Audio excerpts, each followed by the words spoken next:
Hello friends, Those Back Pages here. I hope you're well.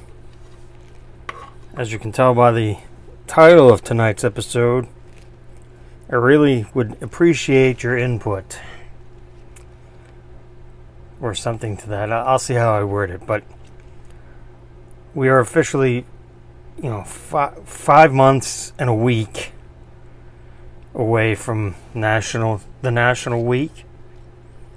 The last week in July of this year, July 26th to the 30th, I believe it is. And I'm a little indecisive.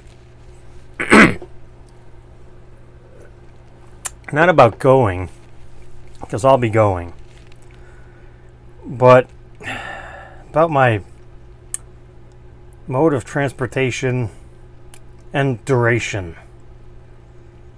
And, I've asked a couple friends, so I figured I'd ask a large amount of friends here on YouTube what they thought. Now, here's the thing. The last time I flew was in 2019 to go to the National in Chicago. Obviously, that was a long time ago now, and a lot has changed. Including, I don't know if saying the enjoyment of the process, but I'm not going to lie, I think the enjoyment of the process has changed. Before all the regulations and stuff, I really enjoyed flying. I would go ahead and make pretty much a whole day out of it. And I'm wondering now if that's the best idea. The long and short of it is that to fly out of JFK in Queens, I'm on Long Island, means I would have to take about an hour actually. It's not quite to the city, it's Queens. Get on the Long Island Railroad for about an hour to Jamaica. Get on the air train from Jamaica to JFK. Get through TSA and all that stuff. Wait for the plane. Get on the plane and get to Chicago. And if I'm being completely honest, I usually struggle to sleep the night before. And the Long Island Railroad doesn't run 24/7. There's a time gap, or at least back then there was a time gap on when the trains ran regularly. So I used to have to get to JFK 3-4 in the morning, and then depending on my flight time, usually 7 or 8 o'clock, I would have to wait around, hang out. I think I did a couple live sessions on here one year. But now there's an option to take the local airport, which is about 20 minutes away here on Long Island, and make a stop in Baltimore and then on to Chicago. And then vice versa on the way home, involving a stop in Baltimore. They don't have direct flights from this airport to O'Hare. And that used to bother me, connecting flight used to bother me, and I used to want to have it direct at all times. But I was doing some research, and, the 7 o'clock flight gets me to Chicago right around noontime with the changeover, with the stopover. So is it really that much difference? Leave here at 5 to get to the airport early, and even that's super early. and then it cuts out a lot of travel time, and you know, the added expense, not that that matters really, but railroad, air train, each way, plus parking the car, you know, at the local railroad station here, parking the car in the garage. So I've you know, I've seesawed on it, and then there's the return. Now see, here's the difficult part. I would say 80% of my friends, if not greater, will be leaving the National on that Saturday afternoon. You know, they have families, they have jobs on Monday, you know, quote unquote real life responsibilities. And I can get a flight back, pretty much the reverse of the reverse pattern of getting there. And I would have to leave, I think the flight was like 5:25 Saturday evening, early Saturday evening.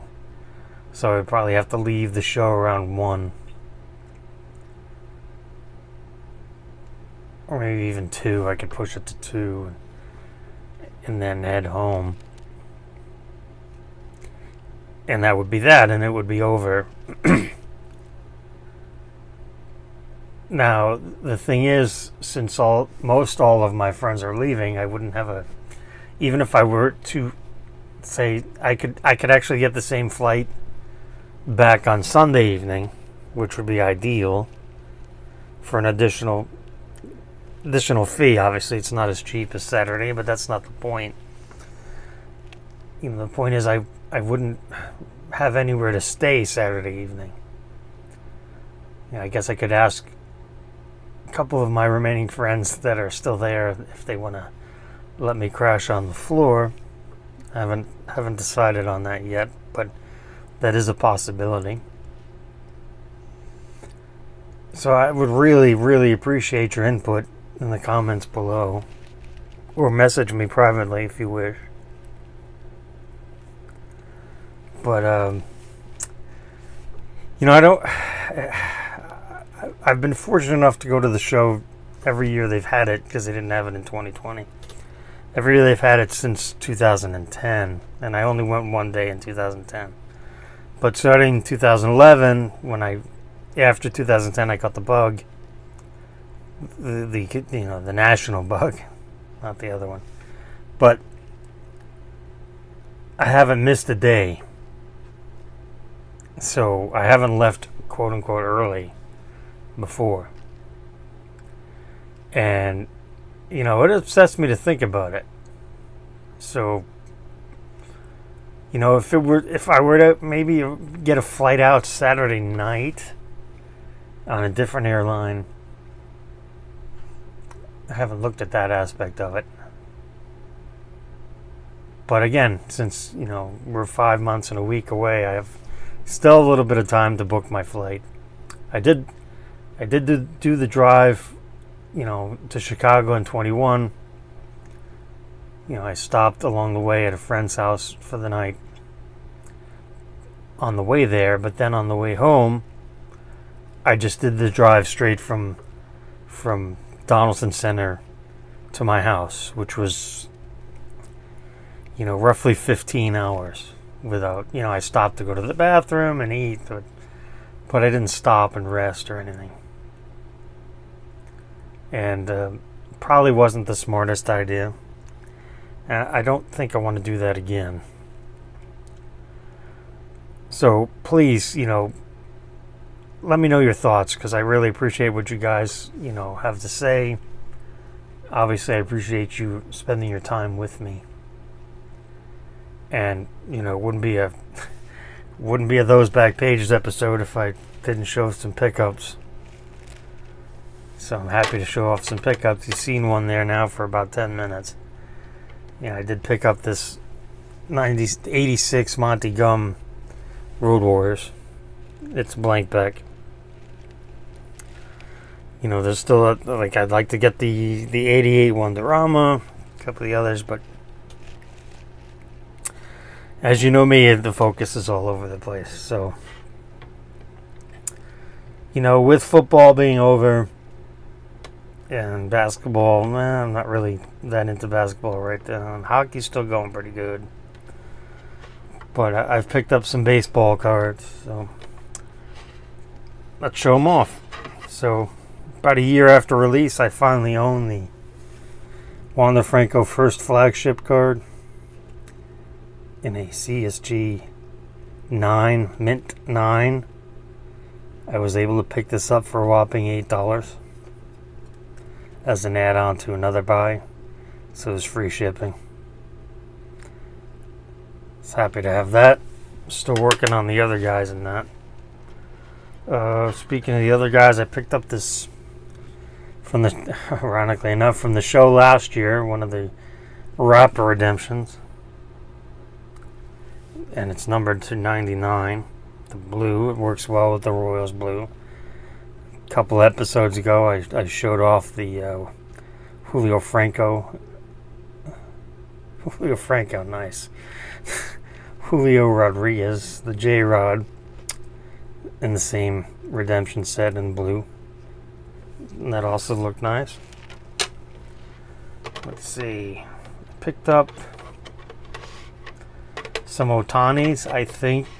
Guys, I think the window is still open to buy some Ohtanis, to add some nice Ohtanis to your collection. I think that's going to be an episode topic for another episode, but I picked up this 2022 Topps Gold.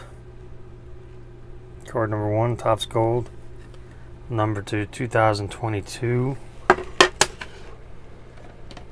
And the 2022 Topps Gold number 660. Also individually numbered to 2022. But I want you to, something that I wanted to point out, I think you might know, or I realized not too long ago, but so he's card number 1 from Series 1, and he's card number 660 from Series 2, which is the beginning of Series 1 and the end of Series 2. Does that sound familiar? That's correct. In 1954, Ted Williams was card number 1, and was card number 250, because the set was only 250. So this now represents the second time that Shohei Ohtani has been in Series 1 and in Series 2. So he's been in it twice. I think he's the only player now, because Ted Williams is his first, to have 2 base cards in the same series, same set, same complete set. Because in 2019, card 250 is, I don't have one here. Card 250 is hitting. Actually, I did pick up the Sapphire, which is not, they left the blue out that year because Topps. But, and then I think it was 600 in Series 2. Let's see if I have, yes, actually I do have it handy. So Series 2, he was card 600, but wasn't the last card in the set, and 250 obviously wasn't the first. But in 2019 with the Rookie Cup, he was in both series. So now he's been in both series twice. He's in Series 1 of the new set that came out last week. I don't remember the card number. It's not, I think it's 71, but don't quote me on that. No, I don't think so. That's something else. Yeah. So he's about to do it. He's about to accomplish being in the Topps flagship release that started in 1952 and has not skipped since. He's about to be in it twice for a third time. Think about that for a minute. This is important. At least in my opinion it is.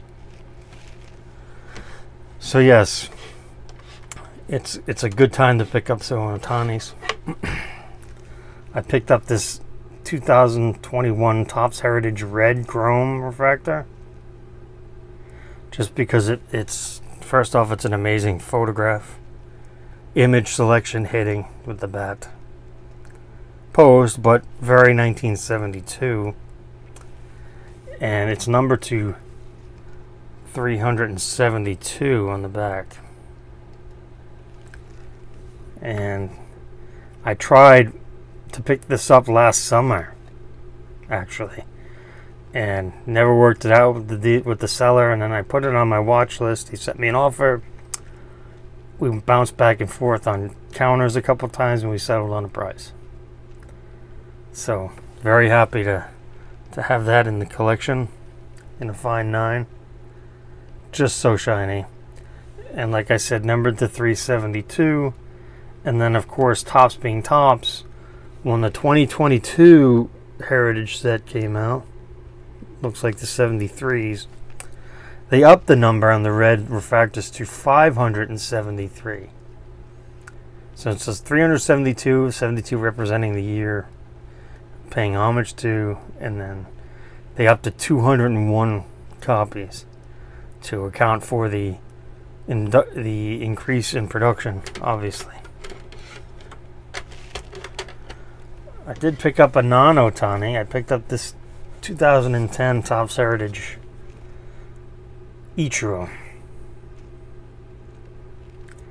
Just a super shine on that. These are number 561. You know, in honor of the 1961, which is it's paying homage to. Scary to believe this card is 13 years old. It's just an amazing photograph on there. There's no etching. There's some there's outlining.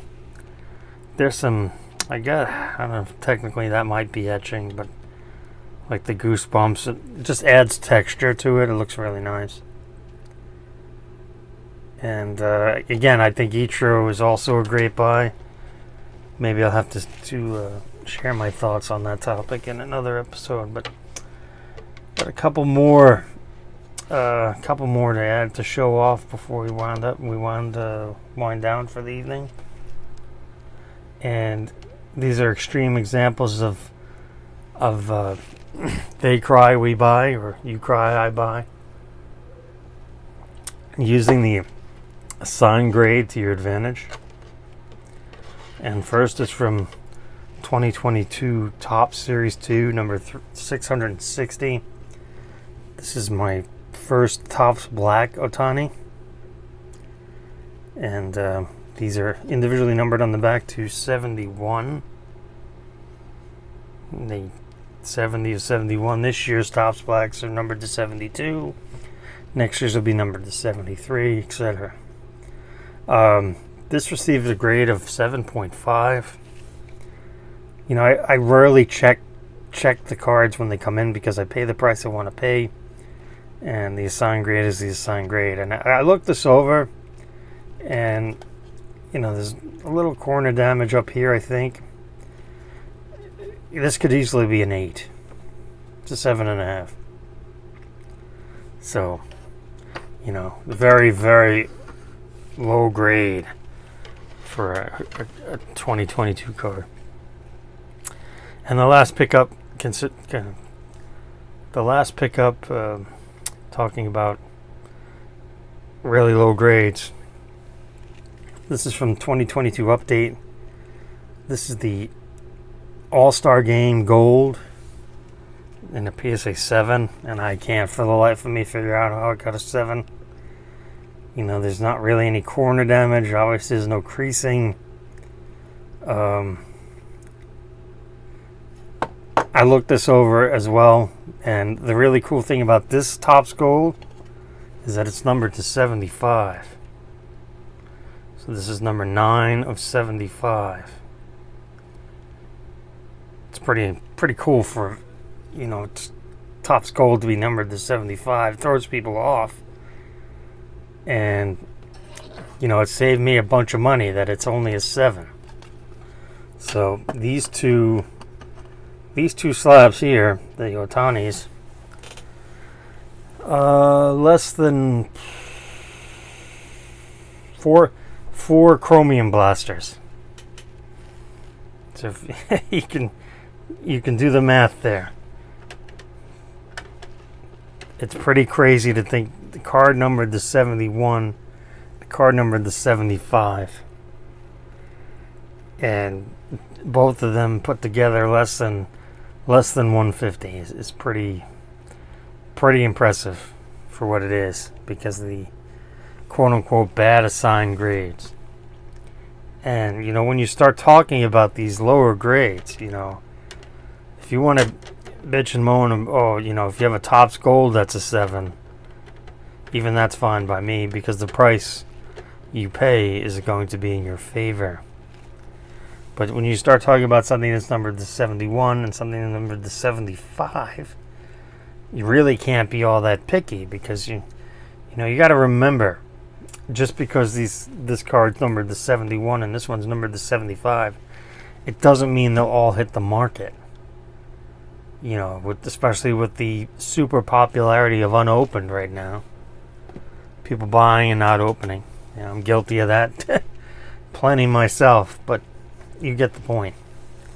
Again, I want to thank you for your time, and especially thank you for your input on tonight's subject. I really have to make that decision soon, and you know, multiple brains are better than one when it comes to these type of things.